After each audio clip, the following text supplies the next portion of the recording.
and welcome to Two for Tuesday, where I take one ingredient and use it for two reasons. My name is Manaresi, and welcome to my kitchen. Today we are making Thanksgiving early, but really this is a meal that you can make at Thanksgiving. You can use it throughout the year, and what's great is you put everything in the oven pretty much at the same time, and you just let it cook, and you walk away, and when it's done you come back and you have it. And then all the leftovers make a really great salad for the next day. Or you can just reuse it as leftovers, but you know, whatever.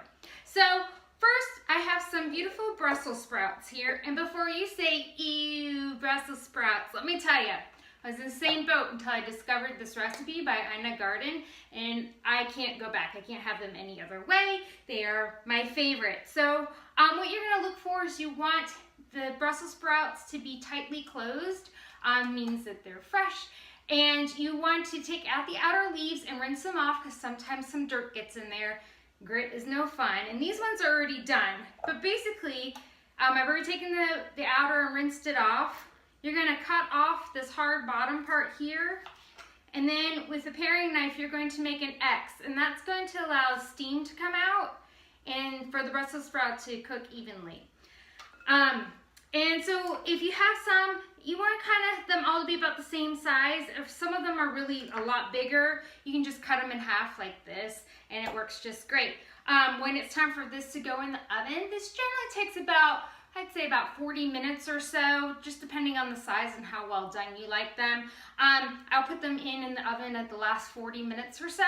They don't have to go in right away, but what I do is I put olive oil and salt and pepper on them, and then when they come out of the oven, I put some finishing salt.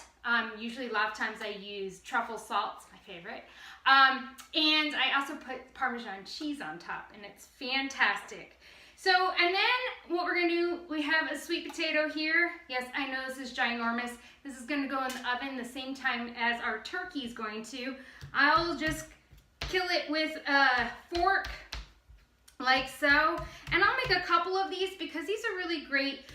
The next day you can take your leftover rice, take some leftover sweet potato and kind of cube it, put some of the leftover Brussels sprouts in.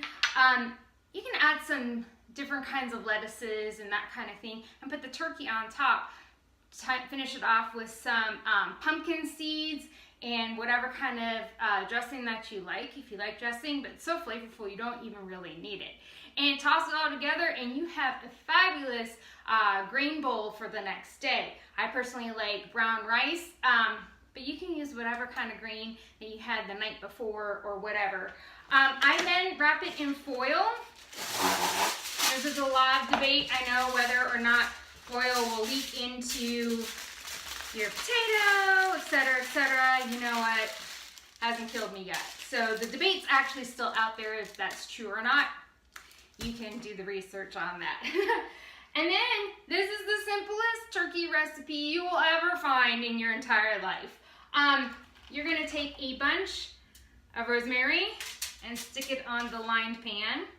A bunch of thyme and stick it on the lined pan. Oh, and I preheated my oven to 350 degrees. I bought some turkey legs, and this really works with any part of the turkey. I rarely use turkey legs, and I thought, let's change it up. I rinsed them, I patted them dry. I always like to rinse my meats, just make sure that you clean your sink properly so that you don't spread disease like salmonella poisoning and all that kind of stuff. I have to put the disclaimer in there, right? Put that down there. So these are going to be the aromatics. We're going to then take, I have some cubed butter, and we're just going to stick that on top like so.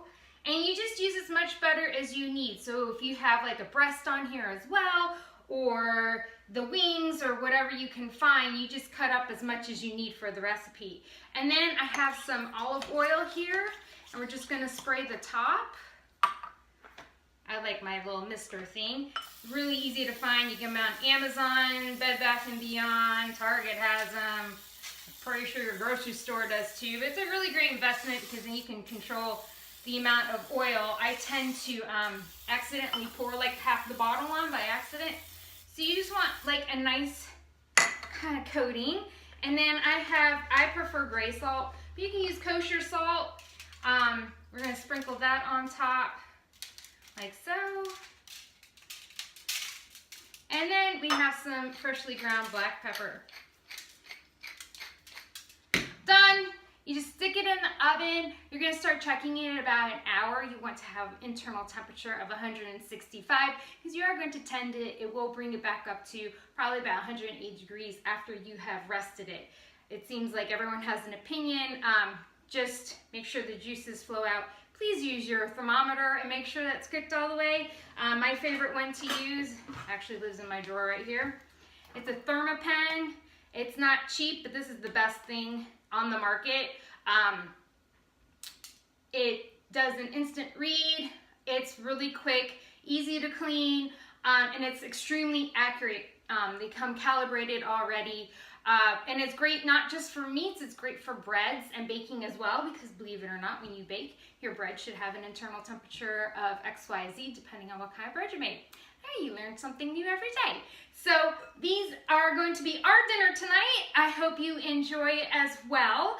I will have the recipe posted along with this video, and I hope it becomes a family favorite of yours. I'll talk to you later. Bye.